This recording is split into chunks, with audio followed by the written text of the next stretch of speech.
आज आप सबका धन्यवाद करता हूं पहले। और आज जिस प्रकार से यहाँ पे मीटिंग हुई, जिस मीटिंग में हमारे 28 एमएलएज थे और सेंट्रल पार्लियामेंट्री बोर्ड की तरफ से जो नियुक्त हमारे 2 observers union cabinet minister Prahlad Joshi ji और हमारे नेशनल जनरल सेक्रेटरी श्रीमान तरुण चुग जी, इनकी देखरेख में ये मीटिंग हुई। और मीटिंग में सारे विधायकों ने यूनानिमसली मेरे नाम पे सहमति जताई है एज लीडर ऑफ अपोजिशन। मैं सबका, सेंट्रल लीडरशिप का धन्यवाद करता हूँ, स्टेट लीडरशिप का धन्यवाद करता हूँ, अपने सारे सीनियर कलीग्स और अपने साथियों का धन्यवाद करता हूं। विशेषकर दोनों ऑब्जर्वर्स का भी थैंक्स करता हूं जो जिम्मेदारी मुझे दी है। मैं इसे केवल एक जिम्मेदारी नहीं मानता हूं, ये एक साथ है, एक व्यवस्था, एक अरेंजमेंट है। अरेंजमेंट के नाते मुझे आज लीडर ऑफ अपोजिशन बनाया गया है। अन्यथा मैं कोई बहुत बड़ा नेता नहीं हूं, मेरे से सीनियर यहाँ पे नेता भी है। सब मिलजुल के इकट्ठे हम जम्मू कश्मीर के लोगों की आवाज़ बनेंगे, जम्मू कश्मीर के लोगों की एस्पायरेशंस की आवाज़ बनेंगे और किसी भी कीमत पे जम्मू कश्मीर की सरकार को लोगों के अधिकारों का हनन नहीं होने देंगे।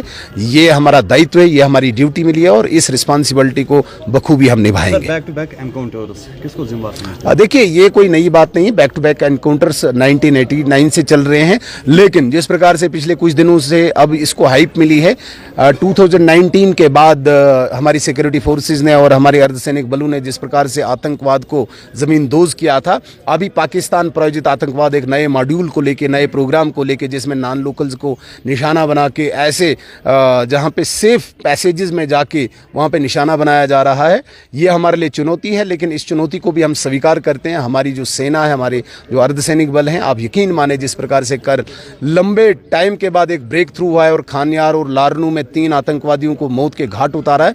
आप देखेंगे सीरीज ऑफ ऐसे ही आप अचीवमेंट्स जम्मू कश्मीर की पुलिस की या सेना की देखेंगे। और दोबारा से जो नया मॉड्यूल, जो नया प्रोग्राम आया है, इसको भी खत्म करके हमारी सरकार रहे। कल का बयान जो है जिसमें उन्होंने कहा, मैं फारूक अब्दुल्ला साहब के लिए पहले भी बोला, उनको मैं डिस्काउंट देता हूं। अभी तक 80% उनको डिस्काउंट देना है। उनका स्टेटमेंट कब क्या है उस पर आप टिप्पणी करते जाएं तो मुझे लगता है कि हम ही डगमगा जाएंगे। पिछले हफ्ते उनका स्टेटमेंट आया कि भाई टेरर और टॉक्स दोनों इकट्ठे नहीं चली। मैंने उन दिनों स्वागत किया उनका। मैंने कहा कम से कम भारतीय जनता पार्टी की लाइन को टो किया है, भारतीय जनता पार्टी की लाइन को उन्होंने एक्सेप्ट किया है कि हम टेरर और टॉक्स इकट्ठे नहीं मानते हैं। आज किस प्रकार का उन्होंने स्टेटमेंट दिया, मुझे लगता है कि इतना गंभीरता से फारूक अब्दुल्ला साहब को विशेषकर लॉ एंड ऑर्डर पे नहीं लेना चाहिए। ये उनका मैंडेट नहीं है, उनकी सरकार का मैंडेट नहीं है।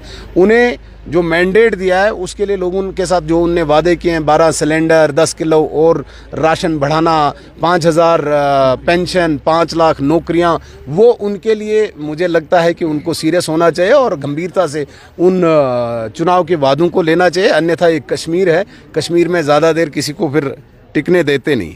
Thank you.